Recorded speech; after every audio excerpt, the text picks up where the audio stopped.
ইসরায়েলবাসীদের যেন পিছু ছাড়ে না সাইরেনের হুঙ্কার। প্রতিদিন আতঙ্কিত হয়ে ঘুম থেকে জেগে ওঠেন তারা এবং একই ধরনের আতঙ্ক নিয়ে ঘুমাতে যান। টাইমস অফ ইসরায়েলের প্রতিবেদন অনুযায়ী শনিবার রাতে ইসরায়েলবাসীকে পুশ নোটিফিকেশনের মাধ্যমে সতর্কবার্তা দেওয়া হয়। এই বার্তা ছিল ইয়েমেন থেকে ছোড়া হুতি দূরপাল্লা ক্ষেপণাস্ত্র সম্পর্কে। এর পাশাপাশি ইসরায়েলের মধ্যাঞ্চলে সাইরেনও বাজানো হয়।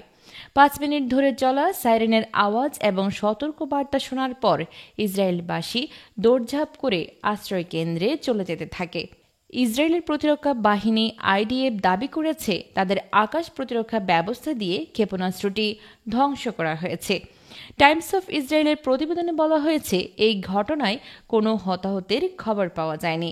18 মার্চ থেকে গাজায় হামাসের বিরুদ্ধে পুনরায় অভিযান শুরু হওয়ার পর ইসরায়েল ভূখণ্ডে 35টি ব্যালিস্টিক ক্ষেপণাস্ত্র ও 10টি ড্রোন হামলা চালিয়েছে হুতি। এই হামলা পাল্টা হামলা অব্যাহত রয়েছে।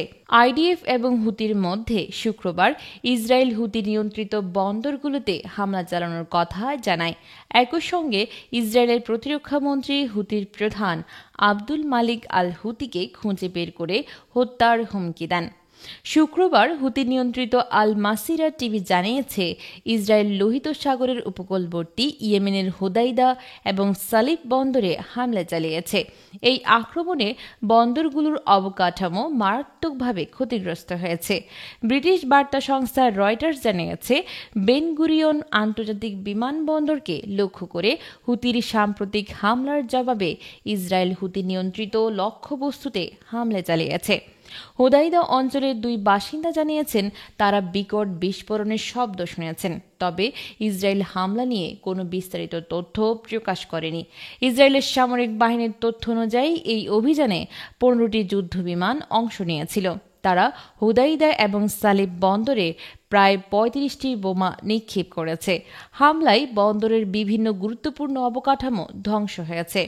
ইসরায়েলের প্রতিরক্ষা বাহিনী এ সপ্তাহের শুরুতে পশ্চিম ইয়েমেনের হোদাইদা, সালিফ এবং রাস ইসা বন্দরের সাধারণ জনগণকে সরে যেতে সতর্কবার্তা দিয়েছে।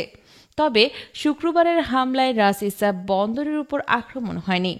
গাজায় ফিলিস্তিনিদের প্রতি সংহতি জানিয়ে হুতি ইসরায়েলের উপর ক্ষেপণাস্ত্র হামলা অব্যাহত রেখেছে। তবে মার্কিন যুক্তরাষ্ট্রের সঙ্গে চুক্তির মাধ্যমে সশস্ত্র গোষ্ঠীটি তাদের রণতরীগুলোর দিকে হামলা বন্ধ রেখেছে। এই পরিস্থিতিতে বৃহস্পতিবার হুতির ছোড়া একটি ক্ষেপণাস্ত্র ইসরায়েলের প্রতিরক্ষা বাহিনী প্রতিহত করেছে।